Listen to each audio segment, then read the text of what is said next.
Hello, good morning, शुभ सकाळ, Shri Swami Samarth. Hi hello family. गेलेला क्षण परत येत नाही म्हणून त्या क्षणामध्ये प्रत्येक क्षणाचा आनंद घ्यायला शिका. जसं की मी आणि माझं बाळ नेहमी आनंदी असतो आणि हो तुम्हा सर्वांना सुद्धा नेहमी आनंदी राहायला सांगत असतो. तर चला मग आहेत ना आनंदी. आजचा ब्लॉग ही आनंद घेत घेत सुरू झाला आणि थोडंसं सॅडनेस घेत सुद्धा सुरू झाला बरं का. ते कसं काय तुम्हाला सांगते, त्यामुळं हा ब्लॉग कंटिन्यू करा, म्हणजे सुरुवातीपासून शेवटपर्यंत बघा, म्हणजेच तुम्हाला सर्व काय ब्लॉग सुरू कसा झाला, एंड कसा झाला हे सगळं काही लक्षात येईल. आता तुम्ही म्हणाल ब्लॉग तर सुरू झाला आणि सुरुवात यांची कुठून झाली, डायरेक्टली बाहेर कुठे येऊन बसली, यांना कोणी घराच्या बाहेर काढलं का काय? तर नाही असा काही विषय नव्हता बरं का. जेव्हा आम्ही गावाकडे जाते वेळेस ब्लॉग वगैरे टाकले होतात ना, तर येत्या वेळेसचा ब्लॉग माझ्याकडे तसंच राहिला होता, कारण आल्यानंतर वटपौर्णिमा वगैरे आणि दुसऱ्या काही गोष्टीचे ब्लॉग तुम्हाला एडिट करून मला ते टाकण्यात आले, त्यामुळे तुम्हाला हा ब्लॉग काही पाहण्यामध्ये आला नाही. तर चला म्हटलं आज हा ब्लॉग माझ्याकडे होता, म्हणजे हा व्हिडिओ माझ्याकडे होता, त्यामुळे हा पण एडिट करून टाकूया, जेणेकरून आम्ही येत्या वेळेस कसं आलो, काय झालं, हे सगळ्या काही गोष्टी तुम्हाला लक्षात येतील.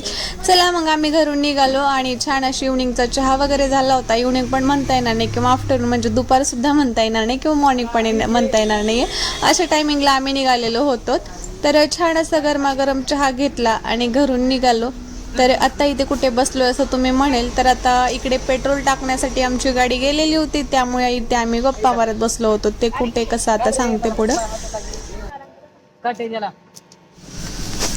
तर गावाकडचं एक वातावरण वेगळंच असतं बरं का, आणि त्यामध्ये मोठे झालेले मुलं तर मग सांगूच नका. कुठे कधी झाडावर चढ किंवा झाडावरचं काहीतरी तोड किंवा काहीतरी गोष्टी नेमका करतच असतात. त्या नवीन काहीतरी त्यांच्याकडे पाहून आपल्याला शिकायलाच भेटत असतं बरं का. तर राज पण त्यांच्याकडे बघत होता आणि सांगत होता, मम्मा बघ ते कसं करत असतात, मम्मा हे कसं करत असतात बघ. तर कसं असतं राजचं म्हणजेच थोडंसं इकडचं जे आमचं रुटीन वगैरे आहे, दररोज तो स्कूलला वगैरे जाणं यायचं वगैरे, या सगळ्या गोष्टी त्याला बाहेर अशा इतर मुलांना पाहून किंवा अशा गोष्टी खेळून काय माहितीच नाही आहेत. आणि डेली जे काही खेळतो ते रूममध्ये वगैरे खेळतो, म्हणजे बाहेर काय त्याला खेळायलाच भेटत नाही, त्यामुळे अशा काही गोष्टी त्याला माहितीच नाही आहेत. तरी ते बघून त्याला नवीनच काहीतरी वाटत होतं. आम्ही बसलोत. आता इथे माझ्यासाठी राज येल्लो कलरचं फूल घेऊन येतोय बरं का, आणि हे येल्लो कलरचं फूल आणि हे झाड याच्या काही माझ्यासोबतच्या जुन्याच आठवणी आहेत. म्हणजे जिथून काही गोष्टी सुरू झाल्या, जिथून काही लाईफची नवीन काहीतरी सुरुवात झाली होती ना, तिथूनच हे सुरू झाली. आणि मला असं वाटलं जिथून ज्या गोष्टीची सुरुवात होते ना, तिथेच येऊन ते गोष्ट संपते का काय, असं मला फील व्हायलं होतं. आणि तशाच काहीतरी गोष्टी माझ्या मनामध्ये चालू होत्या. तर बघा इकडे रोजचं झाड आहे, म्हणजेच गुलाबाच्या फुलाचं झाड आहे. छान असं गुलाब त्याला होतं आणि मस्त ते गुलाब त्या झाडाला होतं, म्हणून ते झाड आणखीन थोडंसं छान दिसत होतं बरं का. जर त्या झाडावरती, त्या गुलाबाच्या झाडाला जर गुलाबच नसता तर ते झाड जे आहे ना तितकं उठून दिसलं नसतं, पण त्या गुलाबामुळे ते झाड थोडंसं उठून दिसायला होतं आणि ते झाड हॅपी दिसायला होतं. आता तुम्ही त्याला डोजर म्हणता का काय म्हणता सांगा बरं. त्याच्या पलीकडे एक तुम्हाला झाड दिसत आहे आणि त्याला पण अशी येल्लो फुलं आहेत.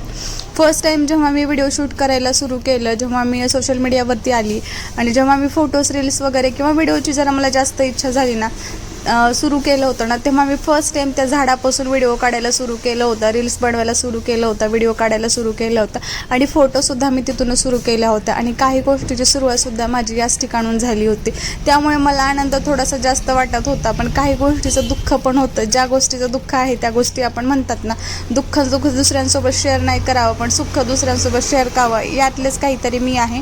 लवकर मी माझं दुःख, माझं सॅडनेस कोणासमोर मांडत नाही, पण माझं हॅपीनेस सर्व जगांसमोर मांडायला जाते.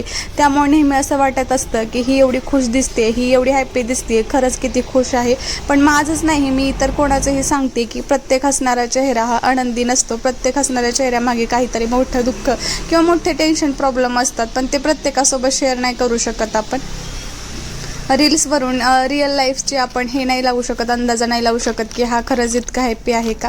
तर चला मग ह्या झाडाच्या आठवणी तर माझ्यासोबत आहेत आणि त्या तशाच राहणार आहेत. तर त्या झाडाचं मी इथं फूल तोडून घेतलं आणि जिथून मी सुरू केलं होतं तिथे तुम्हाला दाखवलं. तर आता पेट्रोल वगैरे टाकलं होतं, काही काळ मी तिथे थांबलेली होती, कारण परत एक चक्कर मारून येणार होते, ते त्यांना काम वगैरे होतं त्याच्यामुळे. तर मग मी फायनली निघालोय. तर आता इकडे बघा राज आणि मी नेमकं काय करतोय ते तुम्हाला लक्षात आलं असेल. तर इथे मला एक रील्स घ्यायची होती, पण थांबून रील्स घ्यावं इतका पण माझा मूड चांगला नव्हता. नाहीतर हे दिसण्याची मी खूप दिवसापासून वाट बघत होती. हे असं काहीतरी दिसायला लागलं छान.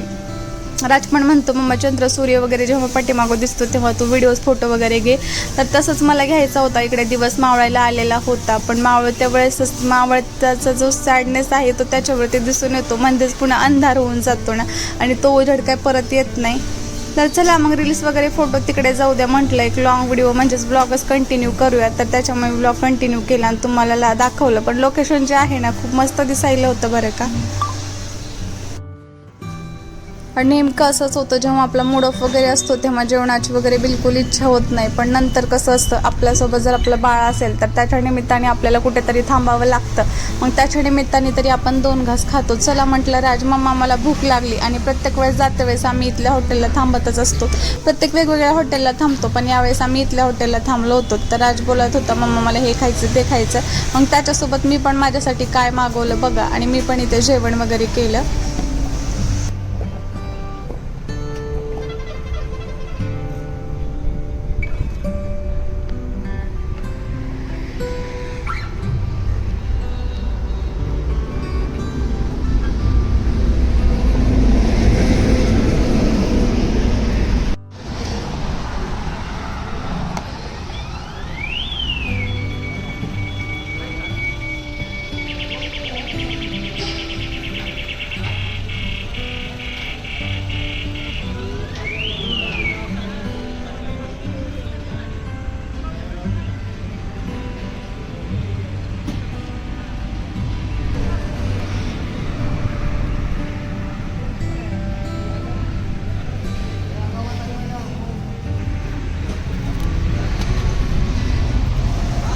भूक तर लागली होती, पण इच्छा नव्हती जेवण करायची. तरी सुद्धा जेवण करायला थांबले. राजसाठी तर नेहमी दाल खिचडी असतेच, पण राज बोलल्यानंतर मम्मा काजूची भाजी खायची आणि ते पण तुझ्या प्लेटमध्ये, म्हणून दोघांचं जेवण इकडे एकत्र वाढून घेतलं.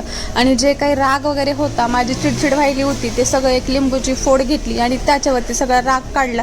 म्हणजे लिंबू जे आहे ना पूर्णपणे पिळून घेतला भाजीमध्ये आणि सगळा राग त्याच्यावरतीच काढून घेतला. चला म्हटलं रागामध्ये जेवण करूयात. असं वाटत होतं 2-3 महिन्याचं जेवण 4 महिन्याचं जेवण एकदाच करत आहे का काय, इतके दिवसाची उपाशी आहे आणि आता जेवण करायचं असं वाटत होतं. त्यामुळं घेतलं मग 3-4 महिन्याचं जेवण एकदाच करून.